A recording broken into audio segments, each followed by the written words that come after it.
What's up, everybody? So this is my first interview. I'm interviewing the man, the myth, the legend. You may have heard of him. So we go way back, like Fat Back and Dig'em Smacks. So this is the one and only Jamar Nicholas. So I hate to say, give a round of applause for Jamar. So I've known Jamar since 88, right? Because that's when I went to Cap. We went to high school together. So Oh my goodness. class of 90. Yeah. You got the grades, I got the baldness, you know what I mean? I don't know. I'm trying to hold on to my dreads, Shannon, as long as possible. Yeah. As long as you don't get to the Stevie Wonder, you know what I mean? Like you just have him hanging out the back. You Got know. the Hulk Hogan. Yeah, the Hulk Hogan, right? Exactly. So so Jamar is an award-winning cartoonist. His resume is as long as my arm. I mean, I don't know where we start with that, but he has won, numerous awards. I was trying to pull all your books that I have of yours, and well, I got this one first because when we get to this, remember this? Oh my Jamar goodness. Chronicles. Oh, yeah, buddy. Wow. 92. Jamar Nicholas, 98. Look at that. Wow. Look at that. That's the first match. That's fantastic. Yeah. It's in very fine condition. I might add. So talking about this, let's just start at the beginning. Just kind of quick to give the audience an idea of what got you interested in art and moreover cartooning and comic books. Well, when I was super young, I fell in love with newspaper comics. Okay. And this is back in the day when we're of a certain age. We don't have to talk about the before the internet because we kind of get that, right? We live that. But I was a big newspaper comic strip fan, and right there is where I kind of fell in love with the art form of telling stories in panels. So from that moment, I wanted to be a strip cartoonist. So that was the beginning of my story. And as I was growing up, I always wanted to do cartooning and make fun of my friends and draw them in my books, my strips. And a lot of people that we grew up with like to do it too, but they kind of fell away. Right. So I don't want to say that I'm, somebody who got here just from not being too stubborn to stop. But I think there's something to say about that and being a creative. Like you just don't give up. So that's kind of my origin, and I just kind of kept going from there. So yeah, I mean, I would say so. What was your favorite strip back in the day? Doonesbury. Doonesbury, really? That's interesting. Yeah. Okay, yeah. And I mean, it's weird because Doonesbury is not like a kid strip. Right. That's why it was interesting that you said that. I know a lot of people who fell in love with Garfield. Like that was a lot of people's first love. But I love Doonesbury and Bloom County, which had just come out Right in the early '80s, and Andy Capp. Remember Andy Capp? Yes, Andy Capp. Probably Nancy was probably one of my favorites. Nancy Sluggo, yeah, that was But yeah, that was kind of the beginning of my love. And a lot of people think that because I've done comics so long that I grew up being a comic book fan. I fell into comics later. Probably I was probably like 10 or 11 when I started reading comics. Okay. So my kind of history with comics isn't as vast as a lot of our nerd friends. Yes. You know what I mean? Like I'm not going to debate you on Thor versus Hulk, who's stronger. Yeah, I don't do those either. I started getting into comics later because I was a big G.I. Joe head. So was I. So was I. And there's a really great thing on YouTube. I don't have the name, where they kind of talk about how our generation, Gen X, was brainwashed by after school television because it was this perfect marriage of commercials. It then even had animated commercials for the G.I. Joe comics, right? Which made you want to watch the cartoon. I mean, it was a big mess. Well, it was all propaganda to sell, sell cereal and toys. I mean, I want to say this: I didn't mind being propagandized at the time. Stepping back from it, yes, it was very clear that it was all set. Let's get them, sell them more sugar. Let's sell them more cereal. Let's sell them more toys. Let's sell them comic books. But I enjoyed it. I was a willing participant in my addiction. So. Yeah, and, I don't know if you've seen the new stuff. The new GI Joe stuff is amazing. Have you seen it? No, what is it like? The books, the figures. Well, the comic is real hot right now. Skybound does GI Joe now. Yeah. That's really popular, and then Hasbro has these new classified line where they're like big dolls like this. Oh yeah, series. I've seen those. And they're restarting like all of it but at this scale, and like people are losing their minds, bro.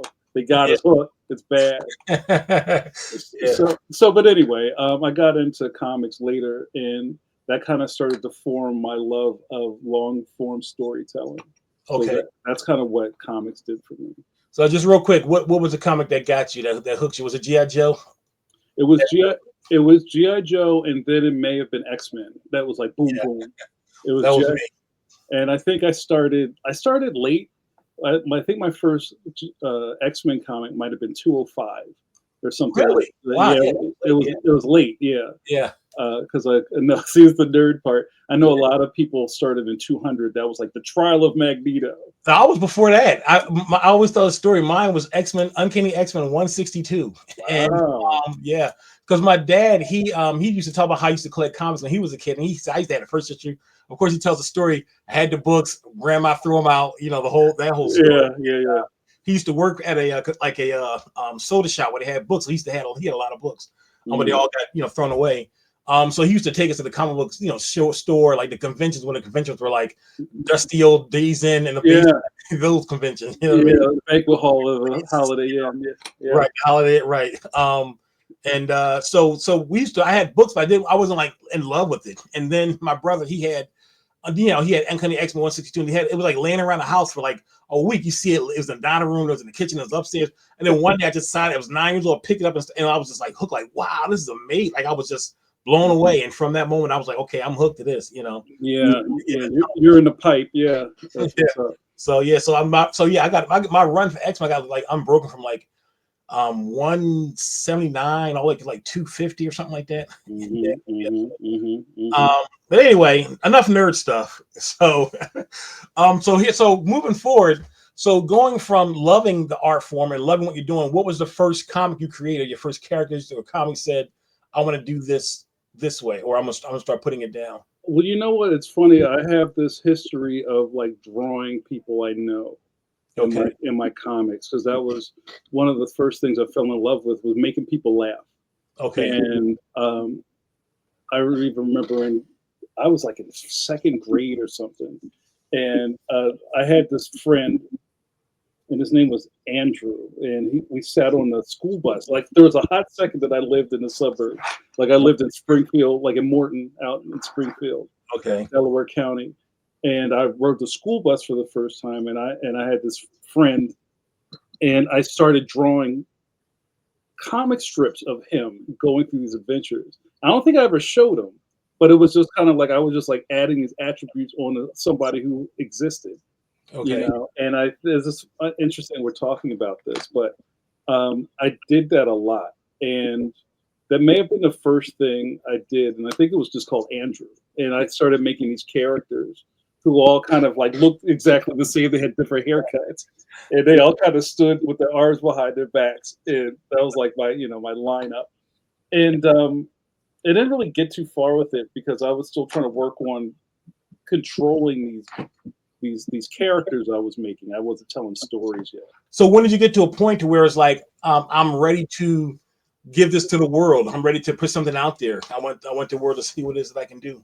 Well, I had a couple of, I don't want to call them false starts, because I started venturing into having the public read my work. My very first comic strip that I did that people read was at my first job. My very first job, I worked at Kmart. Okay. Out in Montgomery Mall out there. Oh, wow. It's like way out there. And, I was a retail kid, and I found out, and I always asked, and this is another thing I said, is there like a staff newspaper or something? And somebody was like, oh, actually there is. Brad, he runs it. And runs it means that somebody just typed something up and put it through the copier. So I was like, can I do a comic strip? So that's kind of where I think it may have been this Andrew character that I've kind of morphed over time into something else. And he worked at Kmart and dealt with like idiot customers. Right. So, but I kind of fell in love with like waiting for the issue to come out and then having people read it and laugh at it or whatever. I was like, oh, this is like a drug. Like, this is amazing. Yeah. Oh, I love the strip, or I didn't get it, or whatever. I'm getting reactions from people, and that was intoxicating to me. So that was like the beginning of it. But professionally, I would say came a lot later, where I self-published. I think I saw that in your stack, the Jamar Chronicles. Yes, I figured this is the first one, right? Yeah, I Right. self-published that in 1998. Yes, 98. Yeah. Oh man. So Yeah. yeah, and that was before the internet. I mean, the internet was around, but it wasn't the internet. It was Right. more like Prodigy and AOL and Highway. Yeah. yeah, the information superhighway was a lot shorter then. So my trying to learn how to do this stuff was a lot of library visits, going to the bookstore. Yes. You I, know, I tell kids all the time now, especially as a filmmaker, and when I'm teaching, and I teach something else, like, you guys have no idea how easy this is. It was like crawling over hot rocks, for miles to get something done. And I remember, and I say, as a filmmaker, being the most knowledgeable person in my circle, and I had no one to ask questions. So, like, I had to do. You would read a book, and that answer wasn't there. You had to go find another book and read that book, and the answer wasn't there, because you couldn't just Google the answer. You had to just keep beating your head against the wall until you figured it out. yeah. And so how did it feel when you got this in your hands for the first time? I see, yeah, comic book, exactly. Man, listen, and it was an ordeal, like, just even at this goes back so far, which may sound really foreign to some people. Printers didn't know how to print comic books. Yeah. And I remember going to some places, like even trying to just go to like a Kinko's or Minuteman Press, one of those, like, look, I want to make a comic book. They're like, a what? Exactly. Yeah. How do you do? I'm like, it's basically like it's 20 pages, right? with the side stitch, exactly. Yeah. They don't know what to say. Yeah. They didn't know how to do it. So Yeah. I wound up finding a actual commercial printer who printed the newspaper. And Okay. like in the Sunday paper with all the color, like the Right. circulars, like that's almost the same formula of printing comics. So Right. he kind of understood the mechanics of it and was like, yeah, I can figure that out. Just make me a dummy and we'll figure it. And like, he worked with me, and that was Right. the first one. But yeah, I got that first book in my hands, and that new comic smell. Yes. Yeah. I So tell you, good. I had my first comic. I was like, oh my God, it's like 20 years of me wanting to have this. You know what I mean? Yeah. Yeah. So yeah, I know it's that moment. So that's one thing too. When it's a self-publisher for an audience, like, you publish your books, and people say, I want to do it. There's something magical about getting your first book in your hands. I mean, and again, like I said, it's much easier now than it has been. Like, so you had to figure it out, like, how do I climb Mount Everest when nobody did it before? And it was That's right. asked, it's like, how do you climb Mount Everest? Because we have no idea. It's like now it's like you just call it Kablam, or you call it, Mixum, or Yeah, right. It's super easy now. it's almost, I don't want to say it's too easy, but I think it's almost so easy that people don't do it in reverse. Right. Right. You know what I mean? Yeah, it was like they don't do it in reverse. Right. It's kind of like, while it's so easy to do, I think maybe you really need to be driven to kind of follow through with it. Yes, I would definitely say that. So how many titles have you done? So I don't have any copies of this, and I have to ask, like, so Detective Boogaloo. So I don't have any copies of Detective Boogaloo, which I realized. So, but how many titles have you self-published as a creator? Well, self-published, probably like 4 or 5 things. Okay. So what you were just talking about was Detective Boogaloo, Hip Hop Cop. It was a web comic. So after I started doing Jamar Chronicles, and I quickly ran out of money, Okay. people started doing web comics, and it wasn't even to what it is now, like webtoons and things like that. It was like you knew somebody who knew enough HTML to run a website. Right. And then they're like, hey, do you want to do a Friday strip? Just send it to me and I'll post it. And that was like the beginning of me doing web comics. Okay. So I was like on a couple of web portals, and I started doing Jamar Chronicles that way after I printed a couple of issues. And then after that, it just kind of like fell apart in my hands. And I started doing Detective Boogaloo as a web comic. And I did that for Kevin Smith, the filmmaker. Oh, okay. Yeah, back in 2002, which was probably like my biggest thing at that time, because the internet, web comics was so new. Not a lot of people were doing it. So to do anything, people were paying attention. Right. So you're doing it for Kevin Smith for his website. Yeah, for Movie Poop Shoot. Well, a movie poop shoot, right? Moviepoopshoot.com. Yeah. Okay. So and I'll say this in the side. So because we're gonna talk about all your fantastic success. You worked a lot of great with Jeffrey Canada. Yeah. And I couldn't find my copy of Fist. I do have that when there's a fist stick knife gun. You work with of course you work for Marvel. You did Marvel. Have you ever done DC stuff? I don't know if you've ever done DC stuff. No, you know what? There's a funny side story I'll tell you about real fast where I feel like, I think we all have regrets and try not to kind of harp on them.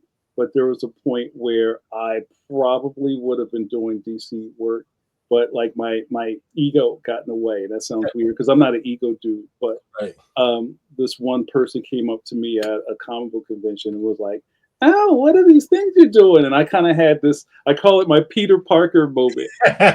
You know the part where Peter Parker's origin, where he's in a Spider-Man costume and lets the burglar get away. Right. In the hallway.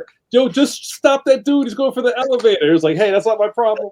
Right. Yeah. I'm on something else right now. I'm trying to get this bag. And then, Uncle Ben, the whole thing. So I find out later because I kind of treated this lady not so great. I was kind of like, fingernail paint emoji to this woman. And then she was like, oh, okay, well, I guess you don't really want to talk to me. And then I find out later she was like one of the DC Kids editors. Oh, wow. And I was just like, oh, man.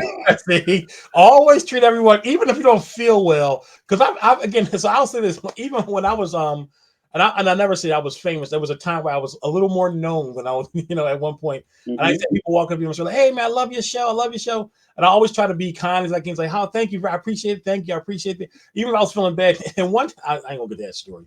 So what was the first thing that took off for you to put you from being Jamar, that guy that drew us, to Jamar Nicholas, the cartoonist?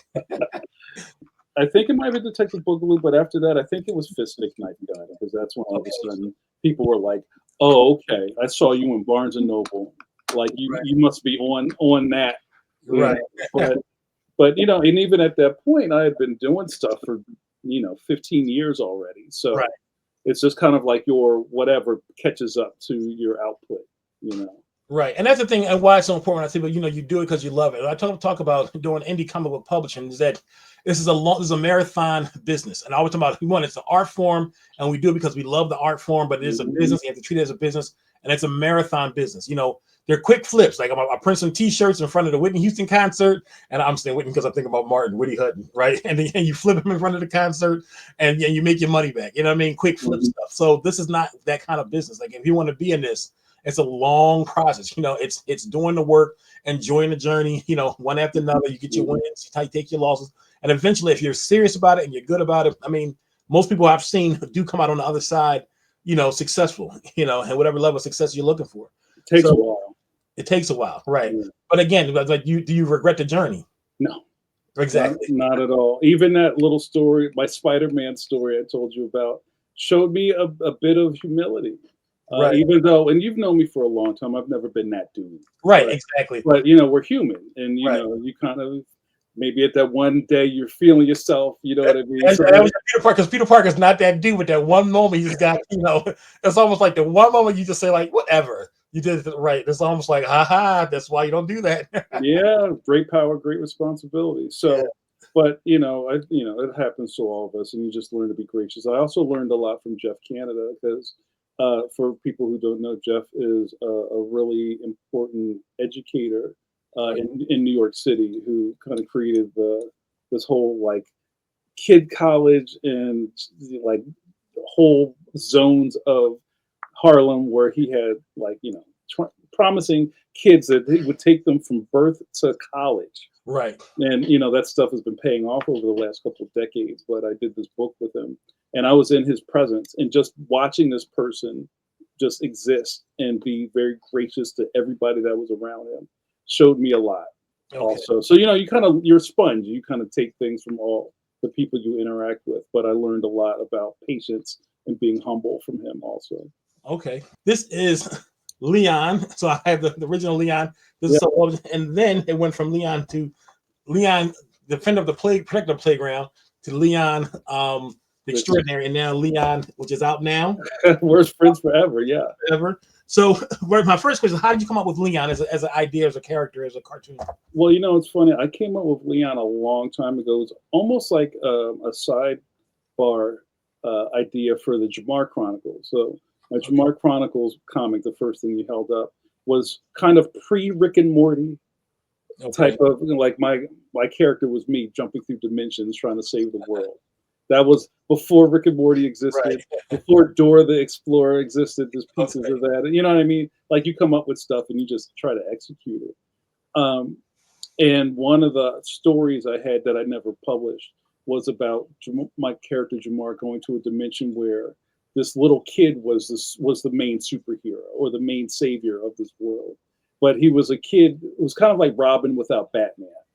Like, say Batman went out for some Newports and never came home. It's a Robin issue only, but it's a Batman title, right? But I wanted to strip away the coolness of Robin, especially like modern Teen Titans Robin. He's like the coolest. Right.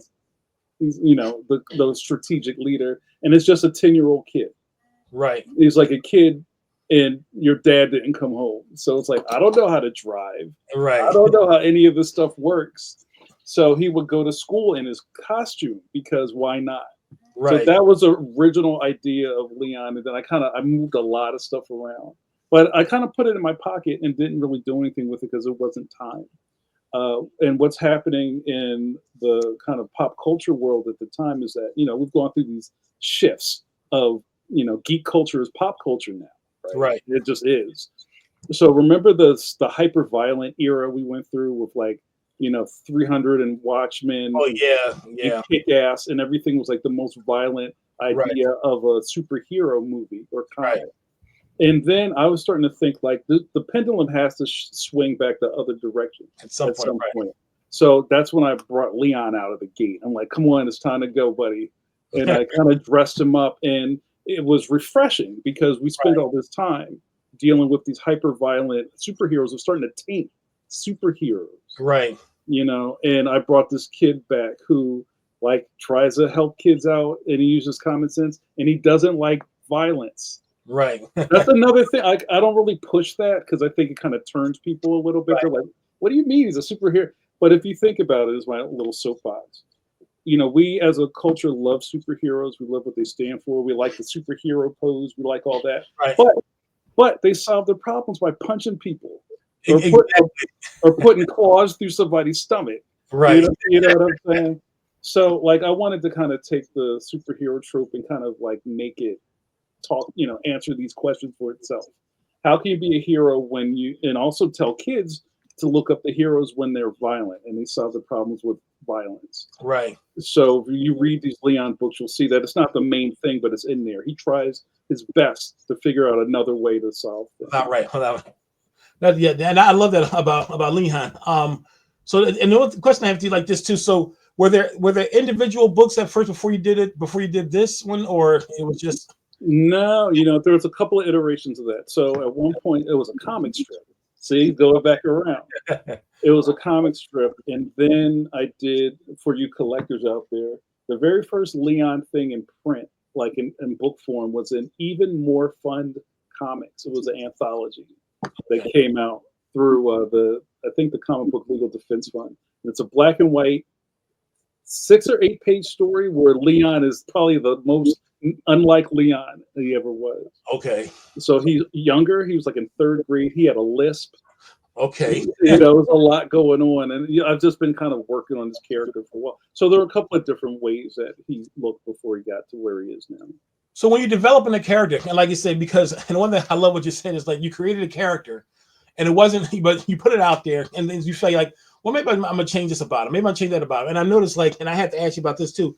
Yeah. When you draw Leon here compared to how he's drawn now, the difference in was that something artistic choice just because, or you think about it from makes it more, palatable for the next step up, or why did his the look of him change to something? Yeah, that's a good question. And I think in Protector of the Playground, I made him older.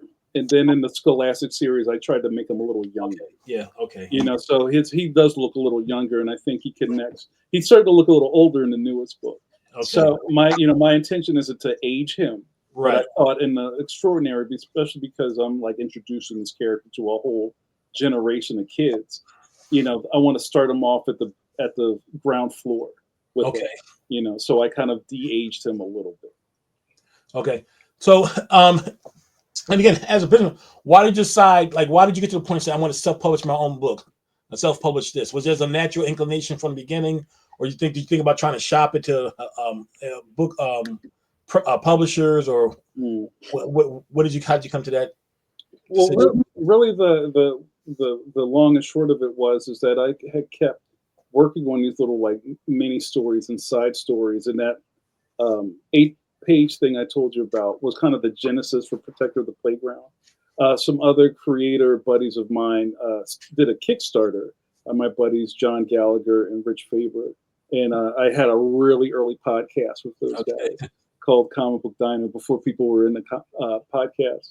And we're like, yo, we should do a Kickstarter, and you should do one too. We're going to do all of our books, and you should do Leon. And I was like, yeah, I should do Leon. So that from that kernel into actually producing this book, there was some time that passed because I was trying to figure out what exactly this character is. Right. So you know what I mean? So before you go from 8 pages to 150 pages. Right. You got to figure out what the story is. Yeah.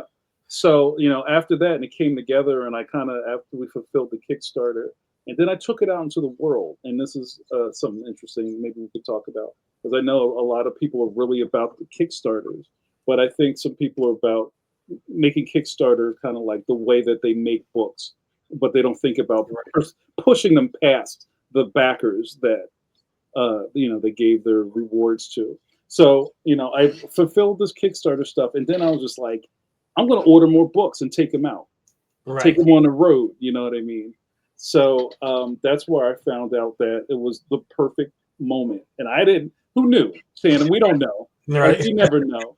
But I started going to comic book conventions, and all I had was Leon on the table. And that's kind of the thing you'll see with me now. I just have Leon on the table. Right. I don't have knitted sweaters, and I don't have some mixtapes. It's just Leon. Pork chop sandwiches.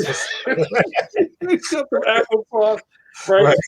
So I just have this, and I started to find out everywhere I went, I would sell out of these books. Right. So that was where I started to figure out, I think there's an audience here, but I also think this audience may not necessarily be at a comic book convention. Okay. So that was a big pilot light that lit for me, where I started to go into the book market, into libraries and where the kids are. Right. And then Scholastic happened. Yeah. Right. I was going to ask about that next, but in the same way I said it too. So again, as I'm figuring out my own indie comic book publishing journey myself. Yeah. I printed my floppies, my individual floppies. My individual floppies, and I realized. So this is floppy issue number 1 of MUNCH. I realized okay, a comic book goes into a comic book store, but a book can go anywhere. And that's why I was so that's why I had. I did issues 2 and 3, but I didn't even push 2 and 3 as floppies. I put it in a graphic novel because I want to get this graphic novel into stores, and and that's my bigger push now. So because a graphic novel can go in comic book stores, and it can go into bookstores. Right. Yeah. But a traditional bookstore is not going to necessarily carry a floppy. And also it'll go in a library. Right. Yes, I've been working on that too. I haven't having success with that. The person, my library connect, who I sold my DVD of my TV shows to, has passed because he will always buy my stuff. So I tried it for the new person. I can't even get to the front door. So that's a whole other story. So, but so you discovered that this has an audience. Saying, okay, this is going somewhere.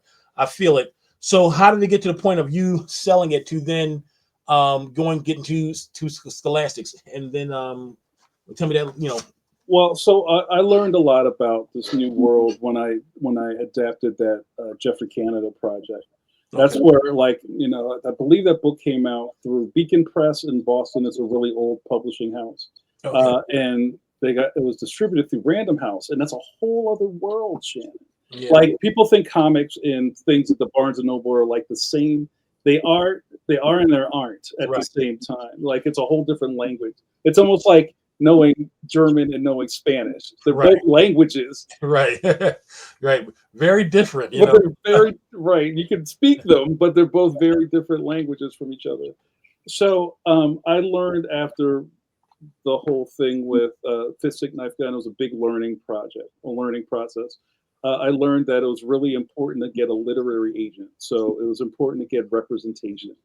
Okay. And for a lot of writers, that's usually the hardest hurdle to jump over, Right. is getting an agent. Because usually it's like, why do I even need somebody? And I wouldn't even call that gatekeeping. I think people throw that word around a lot these days. It's like, oh, someone's blocking my light, or somebody's doing all this. But it's like, if you go to the German consulate and you're speaking French, Right. they don't, you know what I'm saying? So Right. it's kind of like you have to kind of be ready to play the game. And they don't want to talk to you if they don't have to explain to you, talk to you and explain to you what they're trying to say. No, you have to have a UPC. What's a UPC? A barcode, an ISBN. What's an ISBN? Like, they're not going to have that conversation. I'm too busy to go get educated and then come back and, if they would even do that, Right. And I think sometimes people get frustrated with that. It's like, yo, well, that's messed up. They were mean to me, or they didn't take time to hold my hand. It's you kind of have to just be ready, or if you're not ready, go get ready. Right. Be prepared when the opportunity comes. Right. So, just from kind of going through these other projects, and we even talked about like not regretting things, I had to burn my feet on this other thing to figure out how to do it better the next time. Right. So, after kind of acquiring these pieces and learning more about how this world works, then, we went into, pitching for, trying to get the interest of publishers. And that's kind of where all this happens. Like, that's internally how the book market works. Okay. So it's like you have, but you can also do this stuff without an agent. They call it unagented. How original, right? But it's, you can do this stuff without it, right? So let's just say you have this great idea about, a kid, the onion who's got bad breath, or whatever your thing is, right? And you get a meeting with Simon and Schuster, and they're like, "Come on up to New York, have a seat, tell us what the thing is," and right. they could buy it from you. You're probably going to get a really bad deal, right? Exactly. And the bad deal is not because they're trying to cheat you; is that you don't have the right team. Right, and they know that you don't know any better, and it's like, and then like the hand holding is like, do we want to deal with this? Because and then going through again, working with someone who doesn't know what they're doing it can be very challenging. Unless you say, I'm willing to take this and take you with me, and you're coachable, then I will coach you through it. But if you're fighting me the whole way through, it's almost like it's not worth my time. I can make easier money dealing with somebody else. Right. You don't need a student. So going back to my language thing, so consider your literary agent as your translator. Okay, they're very good. I like that. See, I know what I'm doing. So off the dome, yo. so your translator goes into these things and goes, I understand their language, and I'm going to bridge this for you. Right. Well, no, that's not what Shannon needs. This is what we want, or we're walking. All right, very good. All right, well, so it kind of evens the playing field. You know what I'm saying? And that's really the giant need for a literary agent representation. And I know it's very hard to get an agent. So again, without, I'm asking any, context, nothing like that, because you always got to protect your that. Mm. But what process did you go through to get a literary agent to get you to that, into those doors? So luckily for me, and I want to be really delicate how I say this, is that I got introduced to mine. And another big part of that is networking. Like, we've known each other since high school. Right. Like I've been a social butterfly my whole life. I know everybody. I talk to anyone, and you make connections. Right. And not necessarily that you're trying to like get something or climb a ladder. It's just make yourself available. Right. You know what I mean? So at this point in my career, I had other friends who already had representation, and they said, "Oh, you know what? You should talk to my guy. You guys would hit it off." And I didn't go begging. I didn't, have my hat in hand trying to, finesse something. It just came naturally with being available. And I'm gonna say this too. The reason why you got that connecting was because, one, you are who you are as a person. You're a good guy. Two, you work hard. You know what I mean? The proof is how you can say, "Hey, I got an idea on a sketch on the back of a napkin." Mm-hmm. You were working for a long time. You produce things. I publish stuff, and people see like consistently, and people feel like, okay, I can trust you. I can because people do want to help people want to help you, but they don't want to. I don't want to send you to someone and they come back and say, "That guy was an a-hole, man. Why are you sending that guy to me?" You know what I mean? So, and so you make yourself available. So this is what I'm doing. People knows what I'm doing. I'm trying to go to the next level, but not begging, just saying this is what I'm doing. This is what I'm trying to go. So you know what? I got somebody for you. And I've done that dozens of times for people. It's like I'm trying to. And one time somebody told me, people say you're a good person to know because you know everybody. And I was like, well, who else told you that? Or I can't remember how it came to. I was like, the person you're telling me about, he knows those people. But the fact that he didn't tell you is like, why didn't he tell you? You know what I mean? Like I never understood holding connects that can help people away from people when it hasn't hurt you to connect. Yeah, I think that comes from a fear, especially like we kind of talk about however you play this game. Not everybody runs clean races. Some people feel like, if I have these people around me and you show up, you're taking something from me once you show up, like, because there only could be one Highlander type stuff, but but I'm, I don't have that kind of energy. So it's like, hey, sure, if you guys could work together, that's great. I'll introduce you. Right. It's not taking anything away from me, but I know a lot of cats who don't know how to build bridges.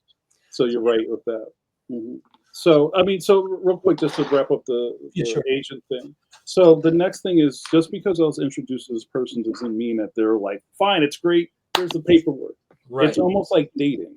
Like, you found this person, you might, maybe you were introduced to them, something like that. Doesn't mean you're going to like them. It doesn't mean they're going to like you. It doesn't even mean that the person that you're talking to likes the material you do. Right. Like, well, that's great, Shannon, but I don't do cookbooks. Right. And you're right. And it's like, never be sour on that, because this may not be the one today, but you never know what happens next year. It's like, you know what? It wasn't for me yet, but I know what, I can connect you this way. And it really is about, we say, being in it. You know what I mean? And that's why this is a marathon business. Like, you got to be in it. You make yourself available. You go to the conventions. If you say, and you got to enjoy what you're doing. Because if you say, I hate this, then don't get in this, because you're in the wrong place. You're the wrong business. Because it's a lifestyle to some extent. You know what I mean? Yeah, word up. I forgot what I was going to say. So here's my question. So get back to Leon, and if you haven't gotten Leon, make sure I put a link in to get this. So how does Leon progress? How does Leon progress from the first issue, or even from Leon the Extraordinary? So here, a couple questions too. So why did it go from Leon Protector for Playground to Leon the Extraordinary? Why did it change that way? Well, so one of the things while I was growing this IP, if you want to call it that, right, is that, doing everything yourself, you can start to, circle your own wagons and be real protective of things. And I got some really good advice, because when I was, approaching these other publishers, and I would get asked, I like the name. It's very, it bounces. It's snappy, Protected the Playground. But there's a thing there. You're almost limiting yourself if you keep that name to Playground. Yeah, so like the subtitle, so when you say Playground, it sounds like he's stuck in like third grade, or he's stuck in like elementary school. What happens if you want to move around with it? Don't limit your own creation by being like, stuck on one idea. And that's another part of like working in these teams. There are people that may have better ideas, not to say better than you, but they may have suggestions that you're not seeing. And if you're not open to that, I kind of call them diva points, Shannon. This is something I made up. It's like my energy when I'm in these meetings with these people talking about my stuff is not like, no, I'm not doing that. No, like, it's just like, I only have to do it this way and this way alone. Right. But it also doesn't mean I'm a pushover. It's like you kind of have some things that you really will die on a hill for, and other things are like, nah. So I kind of call those diva points. Like, this thing I don't want change, but I can talk about these other things. So, there were some smart people in the room that says, what if you made Leon the title of this, and we can move the other things around? And that's where Extraordinary came from. You know what I'm saying? So, and then the next book after Worst Friends Forever will be called something else. But now you know that Leon is the masthead for this. Okay. Does that make sense? Does that make sense? Yes. Because that was Leon, and this is Leon, Worst Friends Forever. And so you're going to constantly change the, and then it gives you the ability to take him anywhere. You know, Leon in space. It could be whatever you want it to be. Exactly. How did you feel the first time you saw somebody cosplay as Leon? Yo, that was a game changer. So I don't remember what year it was, but I was promoting Protect the Playground. It might have been 20. You know what? I had posters and stuff of Leon before the book came out. Right. So it may have been like 2015 or something, because I was just putting this image out into the world, and I had nothing to back it up with. Right. So I was at this convention in New Jersey, and this little black girl comes around the corner on day 2, dressed up like Leon, and I was just like, I've changed the world. Right. And the people that I was sitting next to, like the other exhibitors, were like, yo, is this your daughter? Like, I don't know who this kid is. And then they're like, stop lying. How much you pay this kid? Like, I don't know who this kid is. So from there, that really unlocked something. And I'm just like, oh, maybe I'm doing something right. If people are connecting with this character. And it's happened several times since then. So it's really mind blowing to see that happen. Yeah, that was very. The first time I saw, like when you posted it on Facebook, I was like, "Wow!" I mean, I fell for it. It's like, "Wow, how great is that?" You know what I mean? Yeah, that's fantastic. What would you give? What advice would you give to someone who's interested in self-publishing? That they really are into this. They've made a book, and they're trying to publish it. Or say I did the first one. It's hard because it's expensive. Yeah, a lot of things. What would you say to someone who's interested in self-publishing their own indie comic book? I would say first to figure out why exactly you want it to be a comic book. Okay. Right, because we're in 2024. You can make things real easily in different ways. So if you want to tell stories, you can tell stories. Maybe you make it a web comic. Maybe you just make them yourself and print them, like fold them in half and staple them and give them to your cousin. Maybe you just need to get something out of you. And after you've done maybe some of those projects and you feel like you want to keep leveling up and moving forward, then I would start thinking about putting things in print or self-publishing. We both shared our thing about getting that first book and how exciting that is. Right. I don't ever want to take that away from someone. But I think, realistically, and especially financially, there's easier, cheaper ways to put your stuff into the universe. Right. You know what I mean? You could do a strip on Instagram. You could do webtoons. But if you're dead bent on self-publishing, try to learn as much as you can about the business of comics, which it changes monthly or maybe weekly, and also about how distribution works. Once you make a comic, that's great, but how are you going to get it out of your apartment? Right. You know what I mean? One thing I tell people too is, like, because for printing, the printing part is actually easy. I mean, like Kablam, you can get like an issue for like $3. Yeah, now it's you get one issue of your thing easily. But we're talking about publishing, and again, like I said, as a business, I just want to clarify that as a business, like, okay, I'm a publisher now, and I want to put these books out to the world to make money. Now we're in a different atmosphere. When you publish 10 and give it to your mom, your friends, or whatever like that. But you're talking about publishing 1,000 to sell. Yeah, now you're in a different space. And maybe one other thing is something I wish that future Jamar would come back and tell me is that if you're going to self-publish, you should probably make a couple of issues before you actually put the first one into the world. Yes. The next thing that happens is people go, well, where's the next one? Right. And they don't want to wait a year for the next one. Yes. So maybe you spend, this sounds crazy, maybe you spend 5 years making all your material and then start publishing it.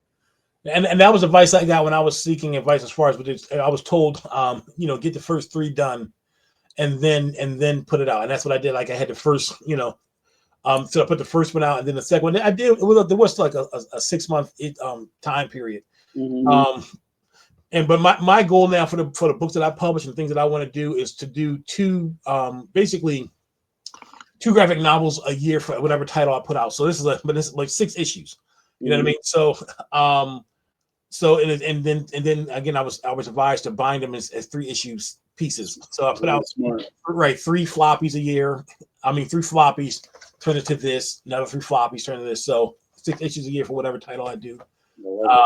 That's the goal, and I think that's something I can handle, financially and for the bandwidth that I'm in at this moment. You know what I mean? So And I'll put a sticker on it that says Jamar says the best book ever. Buy it, so that I can, I'll do a cover blurb for you, no problem. I appreciate that. Yeah.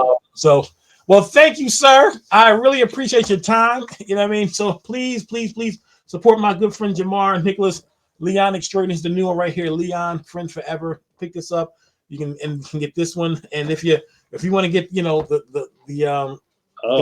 that's out of print. This is not a print, so so you ain't getting that, and you certainly not getting Jamar Chronicles. So it's way out of print. You know what I mean? So but so please support Jamar. I appreciate it. Thank you for dropping your knowledge. Thank you, brother. And as I've been speaking and talking about indie publishing, basically I'm having my own journey, and I just started sharing some of the stuff that I was going through, and then next it just took off. You're doing it right, man. I'm really proud of you. It's great to see your elevation. Keep going. Thank you, brother. Appreciate it. So, all right, guys, thank you. If you didn't like and subscribe, do that now, and I will catch you in the next one.